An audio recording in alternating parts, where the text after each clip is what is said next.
বলেছেন তিন ব্যক্তি এমন আছেন যাদের সাথে কিয়ামতের দিন আল্লাহ কথা বলবেন না, তাদেরকে আল্লাহ তাআলা পবিত্র করবেন না। এই মানুষগুলো যাদের থেকে আল্লাহ তাআলা মুখ ফিরিয়ে নেবেন, তাদের সাথে আল্লাহ কথা বলবেন না, তাদেরকে আল্লাহ পবিত্র করবেন না।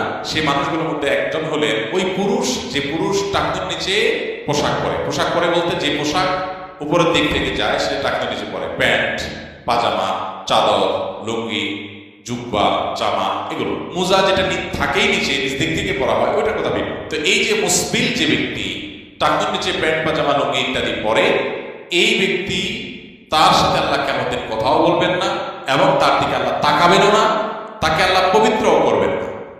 এই তিনটা ভয়াবহতা এই ব্যক্তির জন্য আছে, যে ব্যক্তি টাকনোর নিচে প্যান্ট, পাজামা, লুঙ্গি পরে। আমাদের দেশে অনেকে আছেন মসজিদে নামাজ পড়তে আসলে তখন প্যান্ট ভাঁজ করে। অনেক মসজিদে মুয়াজ্জিনরা মাইকে বলেন যে টাকনোর নিচে যাদের প্যান্ট আছে প্যান্টগুলো উঠায় না। নামাজের জন্য এই কথা কেন বলবেন? এই সম্পর্কে একটা জয়ীফ হাদিস আছে যে মুসবিল ইজারে নামাজ কবুল হয় না। হাদিসটা সহিহ সূত্রে বর্ণিত না। বিশুদ্ধ হাদিসগুলো সবগুলো হলো কমন এবং জেনারেল, সব সময়ের জন্য এটা প্রযোজ্য যে পুরুষ মানুষ টাকনোর নিচে পোশাক পরবে না। এখন বৈজ্ঞানিক গবেষণা বলছে যে এটা পুরুষের জন্য ক্ষতিকর। যাই হোক, সেটা গবেষণা কি প্রমাণ হয়েছে এটা বড় কথা না, বড় কথা হলো নবী সাল্লাল্লাহু আলাইহি ওয়াসাল্লাম নিষেধ করেছেন, বাস শেষ।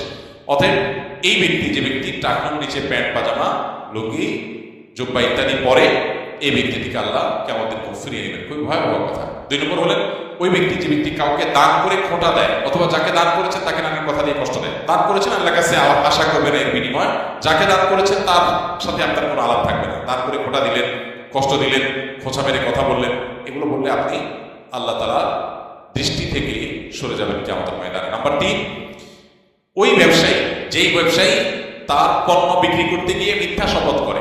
এখন তো ঘরে ঘরে ভাই আল্লাহর কিনা, এটা কিনা পড়ছে এত ভাই, কিনতেও পারে না এত টাকা দিয়ে, না মিথ্যা করে। তো এই ব্যবসায়ী যে তার পণ্য বিক্রি করার প্রয়োজনে মিথ্যা শপথ করে ক্রেতাদের সাথে, কাস্টমারের সাথে, তার দিকে আল্লাহ তাকাবেন না, তাকে পবিত্র করবেন না।